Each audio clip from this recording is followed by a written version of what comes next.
नमस्कार दोस्तों। धरती पर कुछ रहस्यमय चीज़ें ऐसी हैं जो सदियों से वैज्ञानिकों और शोधकर्ताओं को हैरान कर रही हैं। इनमें से ही एक है नाज़का लाइंस। पेरू के रेगिस्तानी इलाके में फैले ये विशाल आकार और फिगर्स, जिनकी गहराई में आज भी कई रहस्य छुपे हुए हैं। क्या ये प्राचीन सभ्यता के संदेश थे या फिर कुछ और? आज की वीडियो में हम इसी टॉपिक पर बात करेंगे। नाज़का लाइंस दक्षिणी पेरू के नाज़का रेगिस्तान में 80 किलोमीटर से भी अधिक क्षेत्र में फैली हुई हैं, जिनमें कुल मिलाकर 800 सीधी लाइन, 300 ज्योमेट्रिक फिगर्स और 70 जानवरों और पेड़ पौधों के डिजाइन शामिल हैं, जिन्हें बायोमॉर्फ कहा जाता है। कुछ सीधी लाइंस की लंबाई 48 किलोमीटर है, जबकि बायोमॉर्फ की लंबाई 50 से 1200 फीट तक जाती है। इन रहस्यमय आकृतियों की खोज 1920 के दशक में हवाई जहाज़ों के जरिए हुई, जब आसमान से इनकी आकृतियाँ साफ साफ दिखाई देने लगी थी।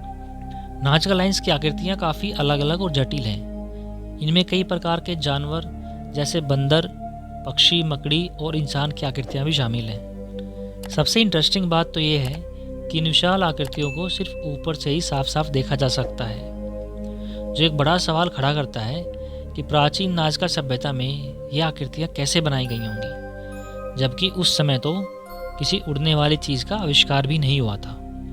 माना जाता है कि नाज़का लाइंस करीब 500 ईसा पूर्व से 500 ईस्वी के बीच बनाई गई थी। इन्हें बनाने के लिए नाज़का लोगों ने रेगिस्तान की ऊपरी परत को हटाया, जिससे गहरी रेखाएं बन गई। लेकिन इन लाइंस का असली उद्देश्य क्या था, ये आज भी एक रहस्य ही है। क्या ये धार्मिक अनुष्ठानों का हिस्सा थी या ये तारों और ग्रहों की गणनाओं के लिए बनाई गई थी, ये कोई नहीं जानता। कई वैज्ञानिक और शोधकर्ता मानते हैं कि ये आकृतियाँ खगोलीय उद्देश्यों से जुड़ी थी। कुछ स्टडीज के अनुसार नाज़का लाइंस का संबंध प्राचीन नाज़का सभ्यता की खगोल विद्या से हो सकता है। कुछ रेखाएं सूर्य और चंद्रमा के विशेष स्थानों के साथ मेल खाती हैं, जबकि दूसरी तरफ कुछ एक्सपर्ट्स का मानना है कि ये आकृतियाँ प्राचीन धार्मिक अनुष्ठानों का हिस्सा थी। शायद नाज़का लोग इन आकृतियों का इस्तेमाल जलवायु परिवर्तन और बारिश की पूजा के लिए करते थे। इन आकृतियों के जरिए उन्होंने अपने देवताओं से बारिश की प्रार्थना की होगी। यह भी संभव है कि लाइंस पानी के स्रोतों या नदियों की दिशा को बताने के लिए बनाई गई होंगी। कुछ रहस्यमय थ्योरीज यह भी कहती हैं कि नाज़का लाइंस एलियंस द्वारा बनाई गई थी। इस थ्योरी के समर्थक मानते हैं कि विशाल आकृतियाँ सिर्फ आसमान से ही साफ साफ दिखती हैं और ये शायद एलियंस की यूएफओज के लिए संदेश थी, क्योंकि धरती से इतनी सटीक और बड़ी फिगर बना पाना आज के समय में भी काफ़ी मुश्किल होगा। तो फिर लगभग 2000 साल पहले ये फिगर कैसे धरती से बनाए जा सकते हैं, जिसमें एक बिल्ली के फिगर का साइज तो 121 फीट तक बताया जाता है। हालांकि इस थ्योरी का कोई वैज्ञानिक प्रमाण नहीं है, लेकिन ये थ्योरी आज भी बाकी सभी थ्योरी से बहुत ज़्यादा फेमस है।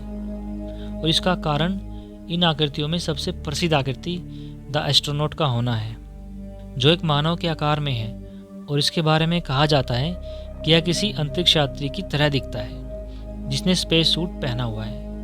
यह आकृति सबसे ज़्यादा चर्चा में रही क्योंकि इसकी बनावट बाकी सभी आकृतियों से अलग है, और यह भी यूएफओ थ्योरी का समर्थन करती है, क्योंकि एलियंस का संबंध भी अंतरिक्ष और दूसरे ग्रहों से ही माना जाता है। नाज़का लाइंस का रहस्य जितना गहरा है उतना ही आकर्षक भी है। 2018 में भी वैज्ञानिकों ने ड्रोन टेक्नोलॉजी का इस्तेमाल करके नाज़का लाइंस के नए आकारों की खोज की थी। ये खोजें इस बात का प्रमाण है कि नाज़का सभ्यता की कला और विज्ञान बहुत उन्नत था।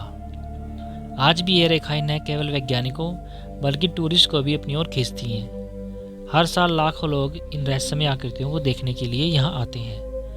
1994 में यूनेस्को ने नाज़का लाइंस को विश्व धरोहर स्थल घोषित कर दिया था, ताकि इस अद्भुत धरोहर की सुरक्षा की जा सके। लेकिन इन सब के बाद भी एक सवाल है जो आज भी सवाल ही है। क्या नाज़का लाइंस के रहस्य को कभी पूरी तरह समझा जा सकेगा? क्या हमारे पास वो प्रूफ आ पाएंगे जो इन लाइंस के असली उद्देश्यों को बता सकेंगे, या फिर ये रहस्य हमेशा के लिए इतिहास के पन्नों में ही दफन रहेंगे? आप क्या सोचते हो इस बारे में कमेंट करके ज़रूर बताएं। आज की वीडियो में बस इतना ही।